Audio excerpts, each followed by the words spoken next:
Hello everyone, welcome back to सरकारी नौकरी वाले बाबा। I am Dhananjay. जैसा कि आप देख रहे हैं कि झारखंड कर्मचारी आयोग ने अपना कंबाइंड ग्रेजुएट लेवल स्नातक स्तरीय आपका जो नोटिफिकेशन है वो आपका निकाल चुके हैं, जिसकी एडवर्टीजमेंट नंबर आपकी 05/2021 है। चलते हैं हम नेक्स्ट आपका कि ये नोटिफिकेशन आपका 21 दिसंबर को निकाल दिया गया था, जिसका जो पत्रांक नंबर था वो 8633 था। ठीक है। अब इसके बाद हम बात करते हैं जो आपकी फ़ी है वो फ़ी आपकी 1000 रुपये है। जो भी आपके ओबीसी और आपकी जो ओपन कैटेगरी की जनरल की हैं उसके लिए 1000, और आपकी जो झारखंड के आपके SC ST उनके लिए 250 रुपये। और मैं एक चीज़ बता दूं कि अगर किसी भी अदर स्टेट के अगर आप SC ST हैं तो उनके लिए भी फ़ी आपकी 1000 रुपये ही है। बात करते हैं कि हम भाई वैकेंसी के, तो वैकेंसी आपके देखें सहायक प्रशासन अधिकारी की आपकी अलग अलग वैकेंसी दी गई है। महिलाओं के लिए अलग है, खेलकूद के लिए अलग है आपका। अगर आपको कोई भी हैंडीकैप्ड है या विजुअली है तो उसके लिए अलग है आपका। जो अगर सुनाई नहीं देता उसके लिए अलग है। ठीक है। आपका जो इतनी भी PH अलग अलग कैटेगरी वाइज आपको वैकेंसी दी गई हैं, और यहाँ पर आपको टोटल वैकेंसी दी गई हैं। तो यहाँ पर देखिए आपको अलग अलग UR की आपकी 163 दी गई है, महिलाओं के लिए 8, और ऐसे अलग अलग करके आपकी दी गई है। तो टोटल वैकेंसी की हम बात करते हैं 384 टोटल वैकेंसी आपकी सहायक प्रशासन अधिकारी की। बात करते हैं कनी सचिवालय सहायक की, तो इसमें आपकी 322 टोटल वैकेंसी हैं। आप बाइफर्केशन आप देख सकते हैं। फिर प्रखंड आपूर्ति अधिकारी की आप देखिए 245 टोटल वैकेंसी हैं। इसके बाद आपकी प्लानिंग असिस्टेंट की आपकी इसमें टोटल आपकी 5 वैकेंसी हैं। आप एक चीज़ ध्यान रखिएगा कि जब भी आप नोटिफिकेशन भरिएगा तो आप बहुत ही ध्यान से भरिएगा, क्योंकि ऐसा ना हो कि आपकी जो एलिजिबिलिटी पोस्ट वाइज मांगी गई हो उसके बाहर आपको वैकेंसी भर दे। तो एलिजिबिलिटी आप जरूर देख लीजिएगा, मैं आपको बता रहा हूँ।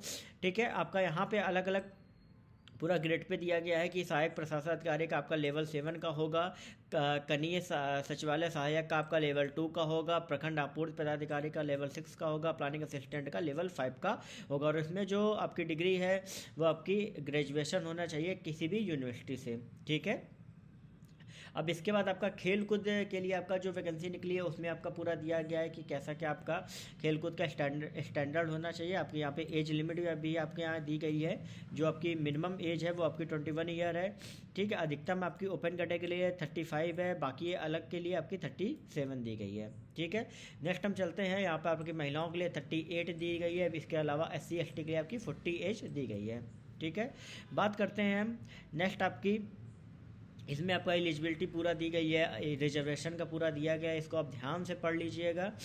कास्ट सर्टिफिकेट का प्रोफार्मा पूरा बताया गया है कि किस तरीके से आपका होना चाहिए। इसके बाद आपका दिया गया है कि भाई परीक्षा का स्वरूप कैसा क्या एग्जाम पैटर्न होगा। तो इसमें साफ साफ लिखा हुआ है कि एग्जाम आपका सिर्फ एक ही होगा, जो कि मेंस परीक्षा के रूप में लिया जाएगा। अब मेंस परीक्षा में आपका साफ साफ यहाँ पे लिखा हुआ है कि आपके मल्टीपल चॉइस क्वेश्चन होंगे, और ये कैसे होंगे आपका कि एक क्वेश्चन आपका 3 अंक का होगा, और इस 3 अंक के क्वेश्चन में आपके जो निगेटिव मार्किंग होगी 1/3 होगी, मतलब आपकी निगेटिव मार्किंग 1 नंबर की होगी, जैसा कि यहाँ पे आपका लिखा हुआ है। यहाँ पर आपका दिया गया है कि टोटल मुख्य परीक्षा में 3 पत्र होंगे, और ये 3 पालियों में परीक्षा होगी, और प्रत्येक पत्र की अवधि आपकी 2 घंटे होगी। तो पहला वाला जो आपका पेपर होगा वो आपका होगा हिंदी लैंग्वेज का और इंग्लिश लैंग्वेज का। टोटल दोनों में 120 क्वेश्चन आएंगे, 60-60 करके 2 घंटे की अवधि होगी।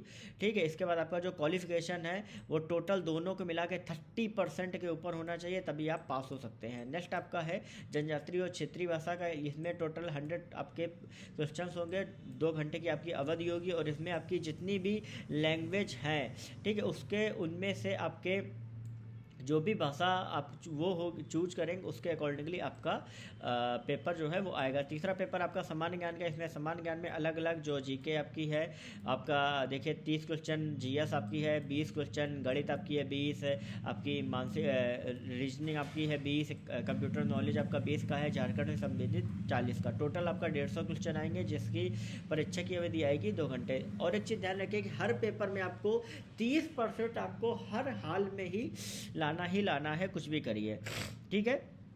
अब इसके बाद आपका एक अलग से एडिशनल है कि भाई हिंदी भाषा ज्ञान का जो आपका सिलेबस रहेगा वो किस तरीके से रहेगा वो यहाँ पर आपको बताया गया है। ठीक है, कि कैसा क्या रहेगा। एक सेकंड, ये देखिए आपका अनुच्छेद आपका 30 अनुच्छेद के 30 आएंगे, व्याकरण के 30 आएंगे। ठीक है, अब नेक्स्ट हम बात करते हैं अंग्रेजी का। अंग्रेजी का भी आपका पूरा दिया गया है कि अनुच्छेद पे 30, व्याकरण पे 30। ठीक है, इसके बाद आपका लैंग्वेज जो दूसरा पेपर क्षेत्रीय भाषा का है उसमें आपका हर लैंग्वेज के अकॉर्डिंगली आपका क्या क्या आएगा पूरा इसमें दिया गया है।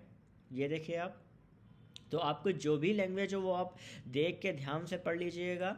तीसरा आपका है समान ज्ञान। तो समान ज्ञान में आपका क्या क्या सिलेबस कवर होगा, समान अध्ययन में क्या क्या चीज़ें आएंगी, समान गणित में क्या क्या चीज़ें आएंगी, और इसके बाद रीजनिंग, कंप्यूटर में आपका क्या क्या आएगा, झारखंड राज्य में आपका क्या क्या आएगा, ये सारी चीज़ें जो है आपकी दी गई हैं। अब इसके बाद आपका दिया गया है कि न्यूनतम आपका क्वालिफाइंग आपका कितना होना चाहिए। तो जनरल के लिए आपका 40%, बाकी आपका ओबीसी के लिए 32%, आपका SC ST के लिए 34, ST के लिए आपका 36.5, आदिम जनजाति के लिए 30% और EWS का 40% आपका क्वालिफाइंग होना चाहिए। ठीक है, और यहाँ पर आपको पूरा दिया गया है कि नियुक्ति किस तरीके से आपका की जाएगी, ये सारी चीज़ें।